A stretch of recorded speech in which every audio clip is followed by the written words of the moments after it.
우리 다 같이 기도하시고 오늘 성경 공부 시작하도록 하겠습니다. 하늘에 계신 아버지, 저희들 하나님의 말씀을 열어서 하나님의 음성을 듣고자 이 자리에 모였습니다. 우리의 마음을 열어주시고 성령께서 역사하셔서 하나님께서 들려주시는 음성들을 우리 모두가 듣게 하시고 그 말씀에 아멘하여 응답할 수 있도록 우리 모두를 축복하여 주시옵소서. 예수님의 이름으로 기도드리옵나이다. 아멘. 여러분 안녕하세요. 이 시간에 우리 함께 하나님의 말씀을 공부하게 되어서 참으로 마음이 기쁘고 즐겁습니다. 많은 일들이 있지만 하나님의 말씀을 이렇게 함께 연구하는 것처럼 행복하고 또 기쁜 일이 없는 것 같아요. 특별히 이번에 이제 우리가 성경의 말씀들, 특별히 이제 창세기를 중심으로 성경 전체를 이렇게 한번 맥을 잡는 그러한 어떻게 보면 좀 특강이라고 할까요? 특별한 시간들을 가져볼까 합니다. 우리 먼저 하나님의 말씀 역대상 16장 15절을 한번 보겠습니다. 역대상 16장 15절에 있는 말씀. 요즘은 이 개정판도 많이 있고 또 한글판도 있고 한데 제가 이제 이 개역 한글판을 가지고 있습니다. 이걸로 읽겠습니다. 역대상 16장 15절 너희는 그 언약 곧 천대에 명하신 말씀을 영원히 기억할지어다. 여기 보니까 뭐라고 말씀하셨습니까? 너희는 무엇을 기억하라고요? 그 뭐요? 언약 곧 천대에 명하신 말씀을 영원히 기억할지어다 이렇게 말씀하셨습니다. 언약하면 머릿속에 딱 떠오르는 게 무슨 단어가 있습니까? 무슨 이미지가 있습니까? 혹시? 언약. 요즘 이 언약이라는 말을 잘 쓰나요? 아니면 잘 안 쓰나요? 그렇게 많이 일상생활에서 사용하지 않죠. 그런데 여기 보면 성경 말씀을 언약, 천대에 명하신 하나님의 말씀이다 이렇게 하셨거든요. 자 말하면 하나님의 말씀 성경이 곧 언약의 말씀이라고 했어요. 이 말은 무슨 말이냐면 한번 따라해 보겠습니다. 성경은 언약의 책이다. 성경은 언약의 책이죠. 그죠? 그러면 성경에 나타난 하나님은 당연히 뭐의 하나님일까요? 언약의 하나님입니다. 그렇다고 하면 성경을 언약의 관점으로, 언약의 눈으로, 언약의 개념으로 성경을 보지 못하는 것은, 이해하지 못하는 것은 성경에 대한 상당한 오해를 가져올 수가 있습니다. 언약의 개념과 관점을 가지고 성경을 바라봐야지 하나님을 제대로 볼 수가 있습니다. 그래서 이번 이 성경 연구 시리즈는 언약의 관점, 언약의 눈으로 성경을 다시 이렇게 보는 시간들을 우리가 갖게 될 것입니다. 그래서 언약이야말로 성경 전체에 흐르는 하나의 주제 선율과 같고요.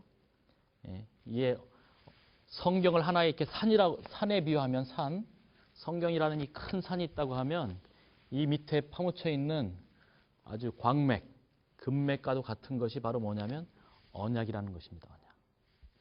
그런데 성경의 언약의 책이라고 하면 한번 질문을 해볼게요. 성경이 언약의 책이라고 하면 성경에 언약에 대해서 자세하게 설명을 할까요? 안 할까요? 하겠죠? 근데 그렇게 하지 않아요. 성경이 언약의 책인데 근데 성경에는 언약에 대한 이야기들을 자세하게 설명하지 않아요. 물론 언약이란 말이 성경에 한 거의 270번 정도 썼거든요. 쓰였지만은 그럼에도 불구하고 언약을 체결할 땐 이렇게 한다. 또 언약을 파기할 땐 이렇게 한다.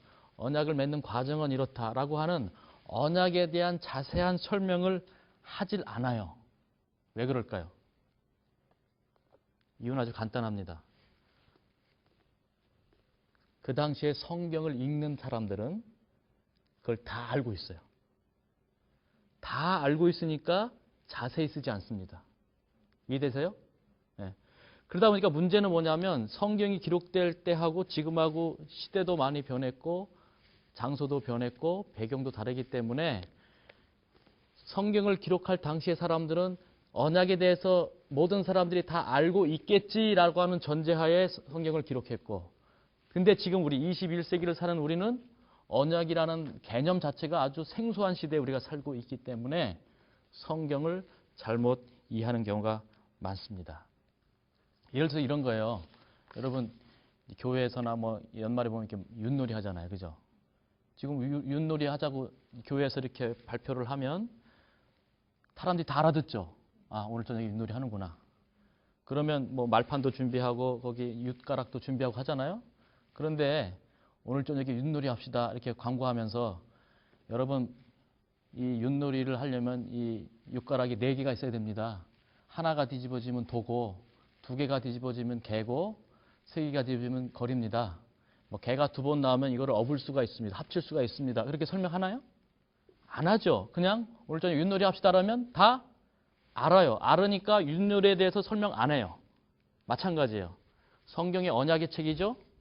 그러면 언약의 책이라고 하면 언약이란 말만 해도 사람들은 다 알아들어요. 자세히 설명 안 한다는 거예요. 오히려 잘 알기 때문에. 근데 문제는 우리는 그 언약이라는 개념이 아주 생소한 시대, 또 성경이 말하는 언약이라고 하고 전혀 다른 의미로 우리가 그것을 이해하기 때문에 이제 저하고 이 첫 번째 시간에는 이 언약의 개념, 언약을 체결하고 하는 그 과정을 한번 살펴볼 거거든요. 이 시간이 아주 중요합니다. 이 첫 시간을 잘 여러분이 확실하게 개념을 잡으시고 이해를 하셔야지 다음 시간 성경 연구를 더 깊이 들어갈 수가 있어요. 그래서 이 시간에 좀 집중하셔서 이 언약을 에 대한 기본적인 개념을 좀 배우도록 하겠습니다. 제가 이제 KTX를 타본 적이 있는데 KTX를 타고 서울에서 천안까지 얼마나 걸리는지 아세요? 34분 걸려요. 그 다음에 천안에서 대전까지 25분 걸려요. 다시 말하면 서울에서 대전까지 내려가는데 1시간이 안 걸리더라고요. 55분인가 걸려요. 근데 여러분 그 KTX가 원래 있던 이 기찻길 위에다가 기차만 바꿔놓고 빨리 달리게 한다고 달릴 수 있을까요? 아니에요. 그 시간을 5시간 걸리던 것을 예를 들어서 1시간에 줄이려면은 기차만 바꾼다고 되는 게 아니에요. 연료만 바꾼다고 되는 것이 아니라 뭘 바꿔야 돼요? 길 자체를 바꿔야 돼요.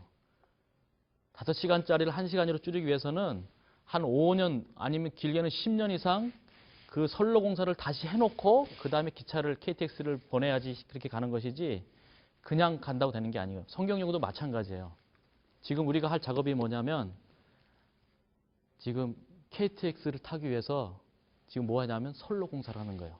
언약이라고 하는 길을 딱 뚫어놓고 그 위에다가 창세기, 출애굽기, 레위기 해서 KTX를 타고 갈 거예요. 그러면 우리가 원래 의도하던 대로 아주 빠른 속도로 성경을 읽고 이해하고 하나님의 원래의 뜻을 제대로 알 수가 있다는 것이죠. 그래서 이 시간에 그런 작업을 조금 같이 해보도록 하겠습니다. 여기 이 언약에 대해서 우리가 공부하는 몇 가지 이유가 있는데, 첫째는 언약을 알아야지 언약의 하나님이신 하나님의 품성을 바로 알 수 있기 때문에 하나님을 제대로 알기 위해서 우리가 언약을 공부합니다. 여기 각 시대의 레쟁투 69쪽에 보면 이런 말씀이 있어요.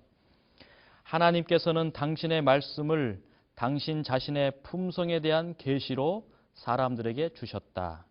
그러므로 새로운 진리를 깨달으면 깨달을수록 성경의 저자 되신 하나님의 성품을 더욱 잘 알게 되어 있다.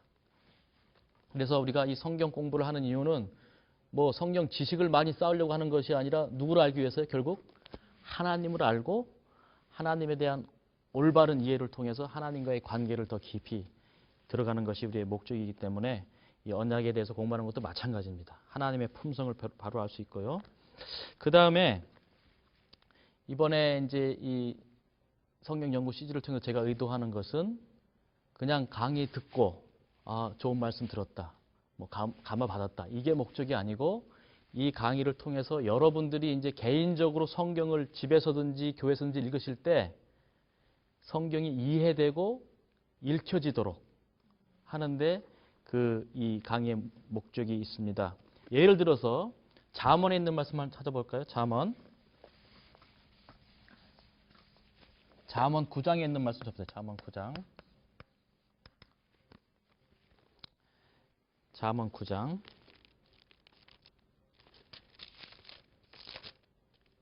9장 1절로 6절에 있는 말씀 보시면 잠언 9장 1절로 6절 제가 한번 읽으면서 여기 나온 단어를 여기다 한번 기록해 볼게요. 1절 보시면 지혜가 그 집을 짓고 7 기둥을 다듬고 써보겠습니다. 단어 한번 써볼게요. 뭐뭐 있죠? 첫째 지혜 나오고 집 또 7 기둥 예, 그 다음에 2절 짐승 또 불러보세요. 포도주 그 다음에 상 그 다음에 3절 뭐 여기 여종 성중 높은 곳 뭐 높은 곳 그 다음에 4절 지혜 없는 자 어리석은 자 그죠? 지혜 없는 자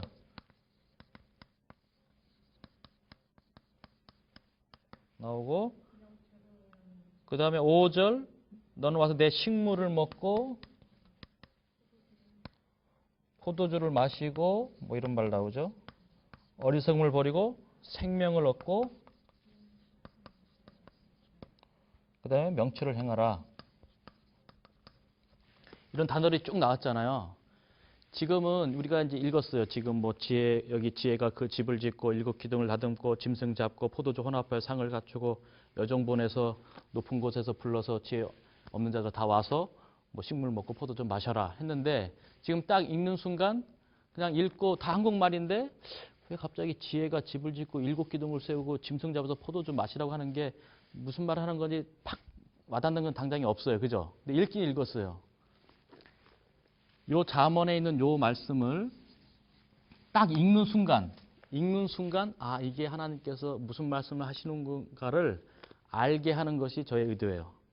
그러니까 이번 다음 강의를 들어가시면서 우리가 잠언을 공부할 때쯤에는 이 말씀을 딱 펴는 순간 아 지금까지 배운 이 단어들의 의미를 살펴보니까 이런 뜻이었다는 것을 스스로 깨닫게 해가는 것이 저의 의도입니다. 그래서 제 강의를 이 성경 연구를 이제 1시간 잘 들으시고 따라오시면은 이제 우리가 잠언 공부할 때 이 말씀이 아마 저절로 해석이 될 겁니다. 그래서 이러한 이 성경을 스스로 읽고 이해가 되도록 제가 도와드릴 테니까 강의를 잘 따라오시고 말씀을 집중하셔서 들으시면 되겠습니다. 제가 하나 질문을 드려볼게요. 이 단어가 글이라고 하는 단어하고 그림이라고 하는 단어하고 어느 단어가 먼저 생긴 것 같아요? 글이 먼저일까요? 그림이 먼저일까요? 그림이라는 단어에서 글이 나왔을까요? 글이라는 데서 그림이 나왔을까요? 이게 비슷하잖아요. 그죠? 그림 이렇게 비슷하게 됐는데 그림이 먼저예요. 그죠? 예를 들어 한문을 생각하면 간단하잖아요. 그죠? 한문 내천자 이렇게 내천자 있다고 하면은 냇물의 모양을 그림으로 그렸다가 그림이 글자로 된 거예요. 그죠? 밭도 이제 밭의 모양을 이렇게 밭두렁을 이렇게 보고서 뭐가 생긴 거예요? 예, 그림에서 글이 나온 거예요. 그러면 이거는 다 지금 뭐예요? 글이잖아요. 글인데 이것은 다 그림에서 나온 거예요. 모세가 하나님한테 글을 받아 쓴 게 아니라 계시를 보고 그림을 보고 그림을 글로 쓴 거란 말이죠. 우리는 반대로 할 거예요. 글을 보고 그림을 그려내면 되는 거예요. 글을 보고 내가를 연상하면 되고 밭전자를 보고 밭을 연상해내면 되듯이 여기 나타난 단어를 보고 원래 이 단어에 나타난 그림, 이미지를 떠올려서 그것을 연상시켜서 성경을 해석하고 적용하는 것을 배우게 될 것이거든요. 그래서 이 단어의 의미들을, 단어에 나타난 이미지들을 제가 자세히 설명해 드릴 거예요. 그러니까 그 단어를 아주 중요시할 거거든요. 왜냐? 결국 성경은 눈으로 읽고 뭘 읽는 거예요? 글을 읽고 단어를 읽는 것이기 때문에 그 단어의 의미들을 새로 이렇게 부여해 드릴 것입니다. 그래서 아마 우리가 이런 경험을 좀 하게 됐으면 좋겠어요. 이거 예전에 다 알고 있었던 건데, 특별히 이제 창세기를 많이 집중적으로 할 텐데, 그 창세기 수없이 들었고 수없이 읽었고 다 아는 건데, 이 말씀에 이런 의미가 있었는가라고 하는 것을 깨달으면서 하나님의 은혜를 체험하게 될 것입니다. 여기 산상보훈 53쪽에 약속을 해주셨어요. 뭐라고 약속하셨느냐? 하나님의 말씀은 생명의 샘이다. 뭐라고요? 생명의 샘이다. 그 생명의 샘을 찾으려고 노력할 때 그대는 성령을 통하여 그리스도와 교통을 나누게 된다. 잘 아는 진리가 새로운 측면에서 그대의 마음속에 제시되고 성경의 구절들이 새로운 의미를 가지고 섬광처럼 마음속에서 장렬할 것이다. 이미 잘 아는 그러한 본문들, 잘 아는 구절들이 새로운 의미를 가지고 마치 섬광, 번개처럼, 이 번개불처럼 마음속에서 팍 장렬하는, 그래서 그 감동과 그 뜨거움으로 정말 하나님께 감사하고 눈물이 나고 찬양이 나오는 그러한 체험들을 우리가 이번 성경 연구를 통해서 함께 나누시게 되기를 간절히 바라는 것이죠. 하나님께서 이렇게 분명히 도와주시고 또 역사해 주실 거라고 믿습니다. 그러면 이제 제가 요거는 뭐 혹시 메모를 해주시면 메모를 해두시고 요 잠언 9장 1절로 6절을 잘 적어두셨다가 다음 강의 이제 이어갈 때 제가 한번 가끔씩 질문을 드릴 것입니다. 그리고 오늘 이 첫 시간 강의한 다음에도 여기 나온 단어들을 상당히 이제 우리가 커버하게 될 텐데요. 그러면 언약을 우리가 이해해야지 성경을 제대로 이해할 수 있다고 그랬잖아요. 그래서 성경에 기록된 그 언약들은 성경이 기록될 당시에 그 당시에 사람들 사이에, 나라와 나라들 사이에 맺어졌던 언약하고 아주 비슷한 점이 많아요. 똑같진 않아요. 그렇지만 아주 비슷한 점이 많습니다. 그래서 나라와 나라 사이에 맺어지는 이런 언약을 뭐 조약이라고도 하고 뭐 약정이라고도 하고 뭐 많은 말로 쓰지만은 성경에서는 이제 언약이라는 말로 표현을 했는데 두 나라 사이에 맺어지는 언약 체결식을 우리가 잠깐 살펴보겠습니다. 근데 요거를 머릿속에 그림으로 기억하셔야 돼요. 그림으로. 이제 두 나라가 있는데요. 한 나라는 아주 강대국입니다. 강대국.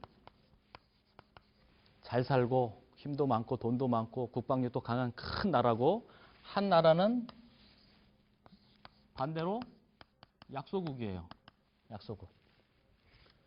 근데 어느 날 이 강대국의 왕이 이렇게 옆에 나라를 보니까 너무 가난한 나라예요. 이 약소국이. 돈도 없죠. 뭐 전쟁 나면 매일마다 잡혀가죠. 빼앗기죠. 성 불타죠. 뭐 농사를 져도 뭐 제대로 되지 않죠. 너무 약한 나라예요. 그러니까 이 강대국의 왕이 이 약소국의 나라를 보고서 야, 너무 불쌍하다. 우리가 좀 저 나라를 도와줘야 되겠다. 그럼 어떻게 도와주는가? 이 강대국하고 약소국하고 언약을 맺어야 되겠다. 이렇게 생각을 합니다. 언약. 그래서 이제 강대국의 왕이 사신을 보내요. 보내서 이 약소국한테 보내서 우리 강대국이 당신 약한 나라와 언약을 맺기를 원하니까 그걸 받아들이겠느냐 이렇게 묻습니다. 그러면서 이 언약을 체결하면 무엇이 좋은가? 너희가 만약에 경제적으로 어렵다. 그럼 우리가 원조를 해주겠다. 또 너희가 전쟁이 나서 어떤 국가적인 위기에 처했다. 그러면 우리가 군대를 파송해서 대신 너희를 위해서 싸워주겠다. 이제 우리 둘은 남남이 아니라 언약을 맺으면 이제 뭐가 된다는 거예요? 하나가 되는 거기 때문에 너희가 도움이 필요할 때마다 도와주겠다는 약속을 하게 됩니다. 그리고 이제 뭐 조건을 달겠죠. 그 대신 너희는 이 강대국의 왕만 왕으로 섬겨야지 다른 나라의 왕들한테 섬겨서는 안 된다. 라든지 또 우리 강대국의 왕을 뭐 잘 기억했다가 뭐 그분의 생일날이 되면 뭐 예를 들어 잔치를 베풀어 준다든지 하는 조항들을 몇 가지 제시하고 그 다음에 묻습니다. 이러할 테니까 언약을 맺겠느냐 물어요. 그러면 만약에 여러분들이 그 약속의 왕이라면 어떻게 하겠습니까? 옆에 강한 나라가 찾아서 그런 언약을 제안했을 때 뭐 어지간하면 체결을 하겠죠. 그죠? 체결하겠다. 그러면 이 두 나라 사이에 언약을 체결하기로 이제 이 약속의 왕이 결심을 하면 언약 체결식을 합니다. 도저히 제가 단어를 여기다 적을 텐데 두 나라 사이에 지금 언약을 체결한다고 그랬죠? 언약을 체결하면 언약 뭘 한다고요?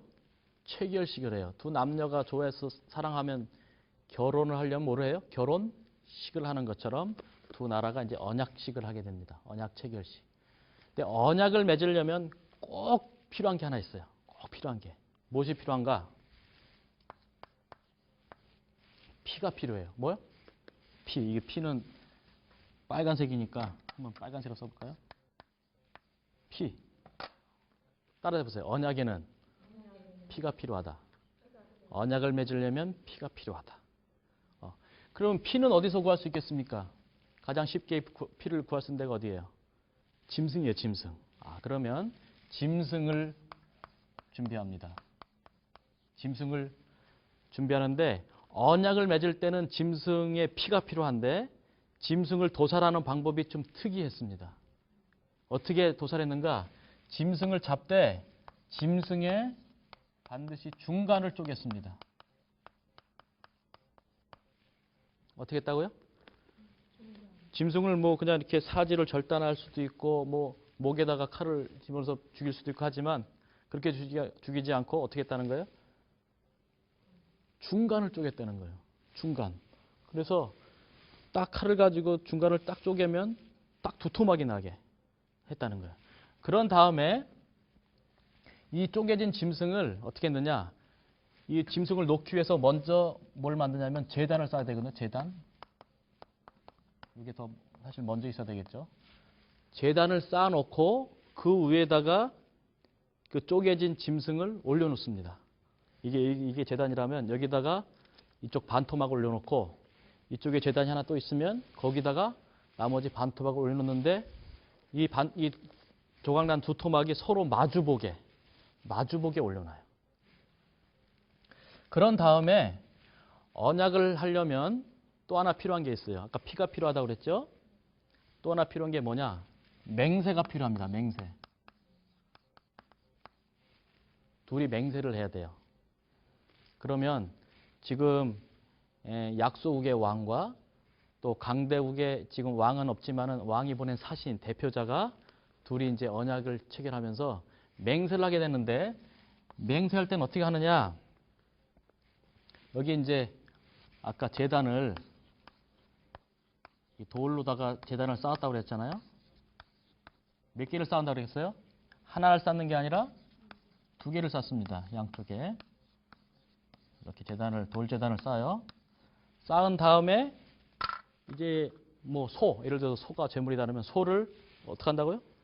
두 토막을 내요. 두 토막을 내서 반쪽은 이쪽에다 이렇게 올려놓고 또 나머지 반쪽은 이렇게 올려놓는데 둘이 어떻게 마주 보게 올려놔요. 그럼 여기 이제 피가 뭐 흘러내리고 하겠죠.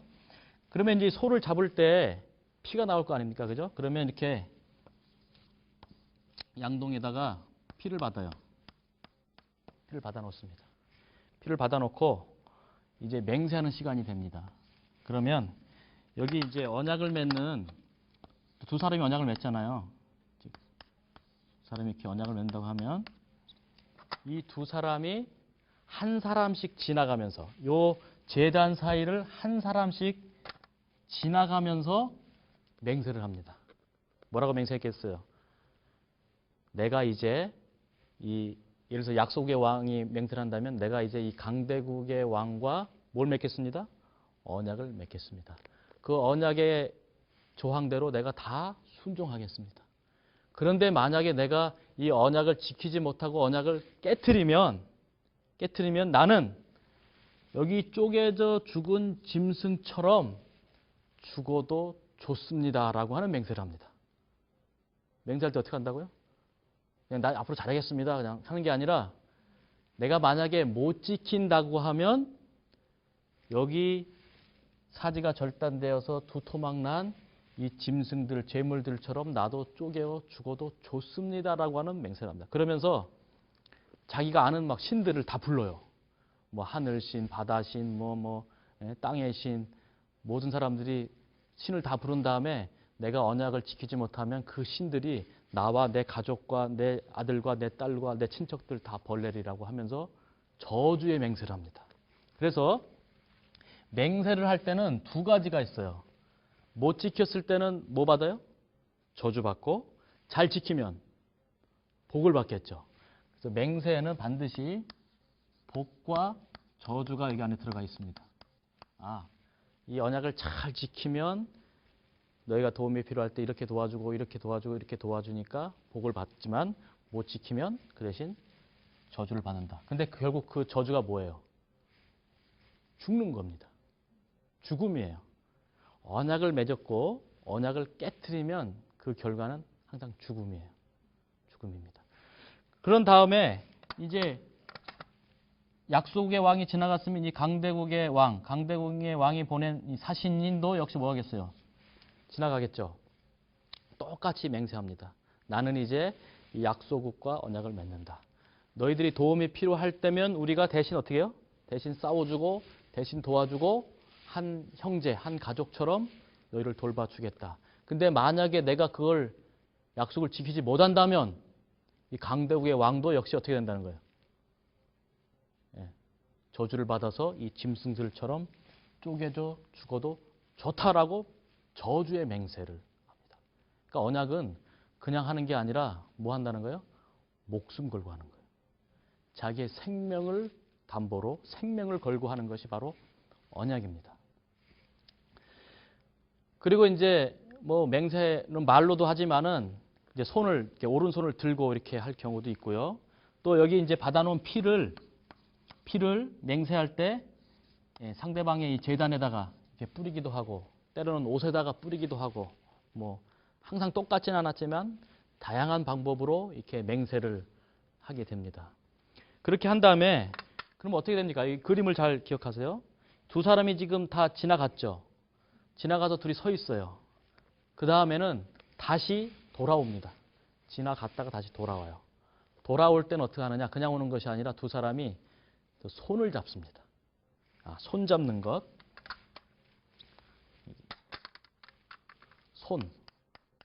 손이 아까 한 번은 오른손을 들고 맹세를 했고요. 또 지나간 다음에는 손을 잡습니다. 손을 잡은 다음에 둘이 어떻게 한다는 거예요? 다시 돌아오게 되죠. 그러면 언약 체결식이 마친 거예요. 여기까지. 마친 다음에 우리가 지금도 마찬가지잖아요. 뭐 땅을 사거나 뭐 집을 사거나 무슨 계약을 할 때 말로만 하지 않고 반드시 뭐예요? 기록을 남겨야 돼. 계약서. 그래서 이 두 사람 사이에 언약의 쉽게 말하면 증서, 언약서, 언약 문서 또는 증서를 기록하게 되는데 요즘이야 당연히 어디다 하겠습니까? 종이에 하겠죠.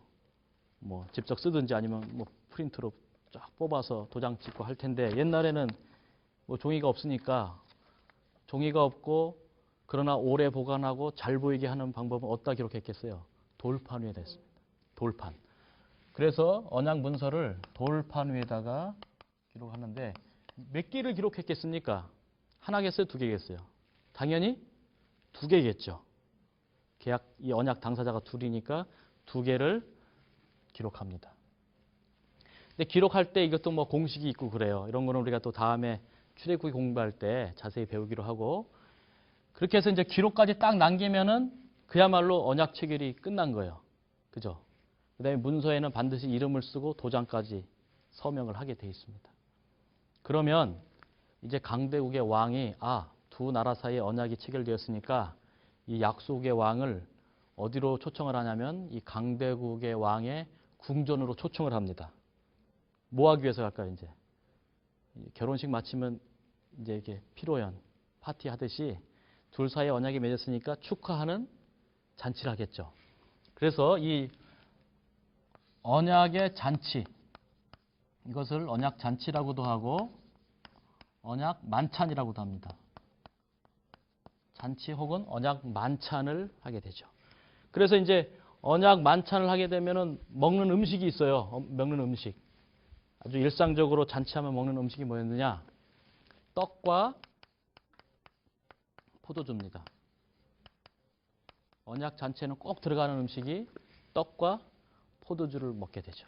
그러면 이제 강대국 왕이 약속의 왕을 자기 옆자리에 딱 앉힌 다음에 이제 우리 둘은 언약을 맺은 사이니까 한 형제요, 한 친구라고 이렇게 말합니다. 특별히 이렇게 언약을 맺은 다음에 둘이 뭐라고 하냐면 이제 우리 둘은 남남이 아니라 친구입니다라고 말합니다. 뭐라고 말한다고요? 친구입니다. 이렇게. 친구. 친구라고 딱 선언을 하면은 언약 종이 뭐라고 또 말하는지 아세요? 그 이제 약속의 왕이 강대국의 왕한테 그러면 이제 나는 당신을 사랑하겠습니다. 뭐라고요? 사랑하겠습니다. 이렇게 말하죠. 근데 보세요. 둘이 지금 뭐예요? 친구죠? 친구면은 동등한 관계잖아요. 그러나 언약이라고 하는 것은 친구지만 역시 강대국과 약속 보면 누가 더 크고 강합니까? 여전히 강대국의 왕이 크고 강하죠. 그래서 이렇게 강한 쪽, 크고 강한 이 언약을 처음에 제안했던 그쪽을 우리가 뭐라고 부르냐면 언약주라고 부르고요. 언약주. 그 다음에 약소국의 왕, 이렇게 약한 존재, 언약을 제안받아서 언약을 이제 받아들인 그 존재를 가리킬 때는 언약, 뭐라고 하겠습니까? 언약 종. 이렇게 표현을 합니다. 그 친구기 때문에 같은 관계지만 여전히 뭐요? 강하고 약한 것이 차이가 있기 때문에 언약주, 언약종이라고 이렇게 구별을 해서 볼 수 있습니다. 그러면 지금 우리가 배운 이 단어들, 지금 잠깐 언약 체결시라는 이 장면들을 단어로 기록했잖아요. 제가 지금 그림을 글로 표현한 거예요. 그죠? 언약 체결하는 그 장면, 그 그림을 글로다가 써놓은 거죠. 그러면 이제 여러분들이 우리 집사님이 이 단어를 읽을 때는 단어를 읽는 것이 아니라 제가 설명드린 그 그림이 연상돼야 돼. 한번 볼까요? 복습. 두 나라 사이에 뭘 맺어요? 언약을 맺는데 언약을 맺으려면 뭐가 필요해? 피가 필요해. 그러니까 짐승을 갖고 해. 뭐 소를 갖고 있는지 양을 갖고. 그 다음에 잡을 때 어떻게 해요? 중간을 쪼개. 그 다음에 그 제단을 두 개를 만들어 놓고, 제단이 두 개입니다. 그 다음 올려놓죠. 그죠? 올려놓은 다음에 뭐예요? 맹세합니다. 맹세할 때 오른손 들고 하기도 하고, 그 다음에 또는 피를 뿌리기도 하고, 근데 맹세는 반드시 뭐가 들어간다? 복과 저주가 여기 들어간다. 그 다음에 둘 다 이제 지나가죠. 지나가서 맹세한 다음에는 올 때는 손을 잡고 둘이 같이 와요. 그 다음에 뭘 반드시 남겨야 돼요? 언약 문서를 남기고. 그 다음에 여기까지 마치면 강대국의 왕의 궁전에 가서 잔치를 벌이죠. 궁전에 반드시 들어가서 잔치를 벌이는데 그때 음식이 크게 두 가지가 있다는데 뭐가 뭐라는 거예요? 떡과 포도주 먹고 그 다음에 이제 우리 둘은 뭐다? 친구다. 그러므로 뭐하자? 사랑하자. 사랑하자라고 합니다. 그러면 이제 이 단어가 성경 우리가 계시록까지 공부하면서 계속해서 쓸 단어거든요. 이 단어들을 제가 싹 지워도 그림으로 여러분들이 기억해서 이렇게 순서대로 쓸 수 있어야 되고, 또 어떤 단어를 하나 제시하더라도 어떻게 해요?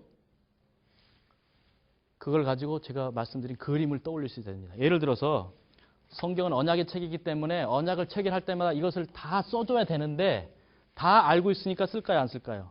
안 써요. 그래서 예를 들어서 모세는 요 단어, 요 단어, 또 뭐 맹세했다는 단어, 또 이게 뭐 떡을 먹었다는 단어만 사용해서 성경 본문에 나타나 있거든요. 그러면 우리는 그것을 읽고 지금 뭐 하고 있구나?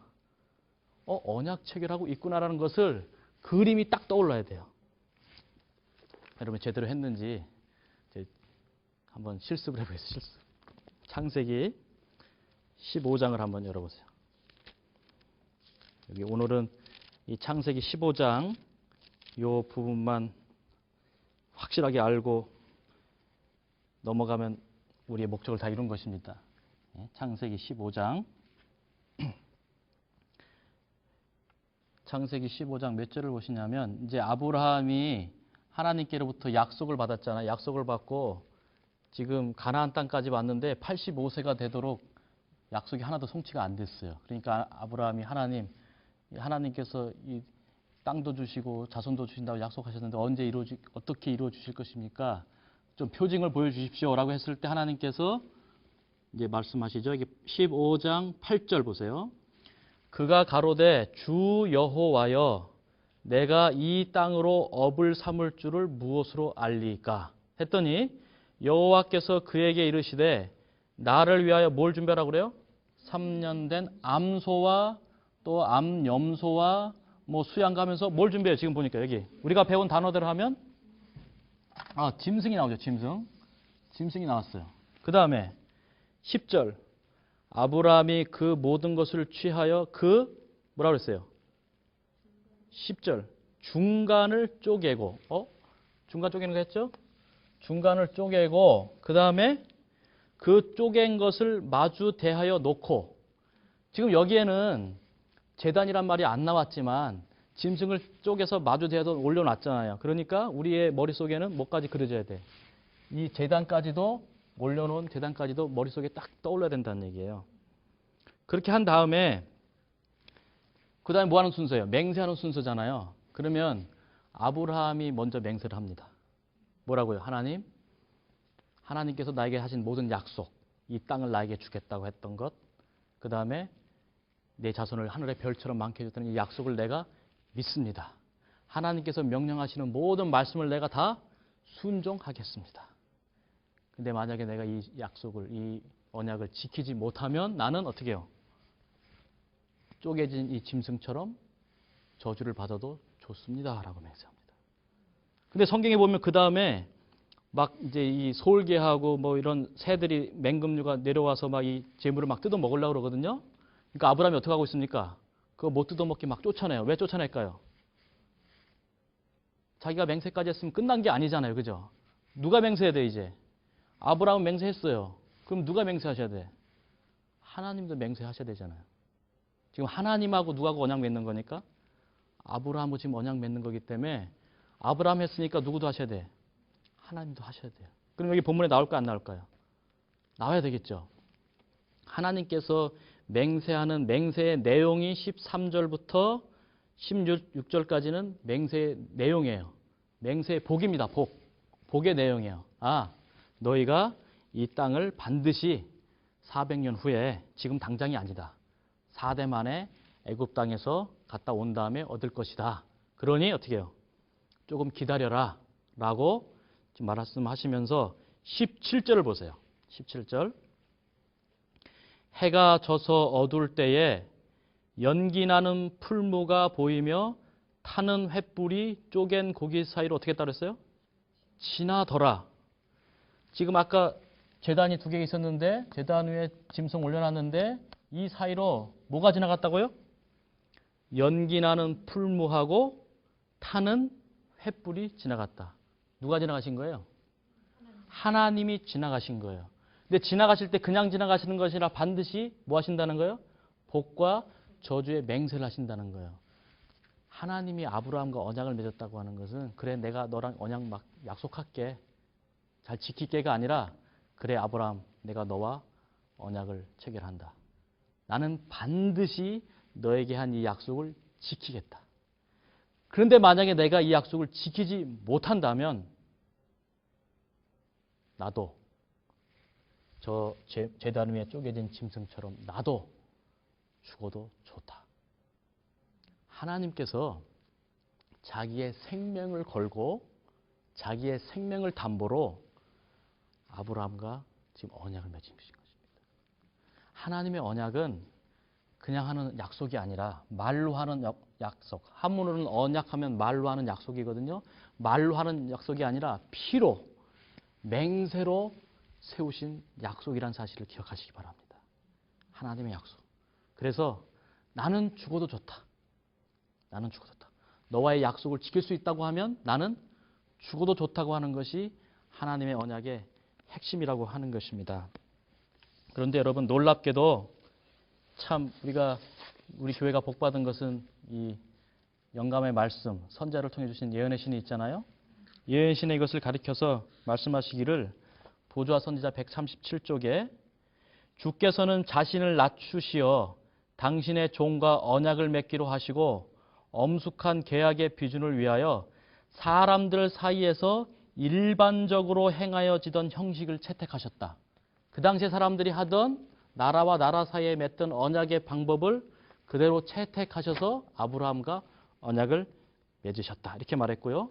아브라함도 여기 이제 맹세하면서 지나갔다고 했고, 심지어 여기 하나님께서 보좌선자 137쪽에 사람들과 더불어 세우신 하나님의 이 같은 언약의 보증으로서 하나님의 임재를 상징하는 연기나는 풀무와 타는 횃불이 쪼개진 희생 제물 사이로 지나가며 그것을 모두 태웠다. 그래서 이 제물을 다 태운 것은 하나님께서 하나님의 생명을 걸고 반드시 이 약속을 지켜주시겠다고 하는 하나님의 맹세의 표현이라고 하는 것이죠. 그래서 여러분, 이제 우리가 앞으로 이 언약의 말씀들을 계속 공부하게 될 텐데, 오늘 공부한 이 언약 체결한 장면, 특별히 창세기 15장의 아브라함 언약 장면을 저희가 공부했잖아요. 이 장면을 잘 기억해 두셔야지 다음 시간에 또 우리가 공부를 할 수가 있어요. 제가 한 가지 숙제를 드리겠습니다. 출애굽기 24장을 다음에 꼭 읽어오세요. 제가 이제 출애굽기 24장 공부하면서 또 다른 언약 체계실 장면을 같이 공부하게 될 텐데, 오늘 이 첫 시간 조금 뭐 낯선 단어들도 있고 좀 그런 것도 있지만 뭐 한 번 지나갈 때마다 이 단어들이 이제 머릿속에 팍팍 박히고 가슴속에서 살아서 움직이게 될 것입니다. 그 시간을 또 기대하면서 오늘 그 첫 시간 성경 공부는 여기서 마치도록 하고요. 다음 주에 우리 출애굽기 24장 꼭 읽어오시고 다시 뵙도록 하겠습니다. 감사합니다.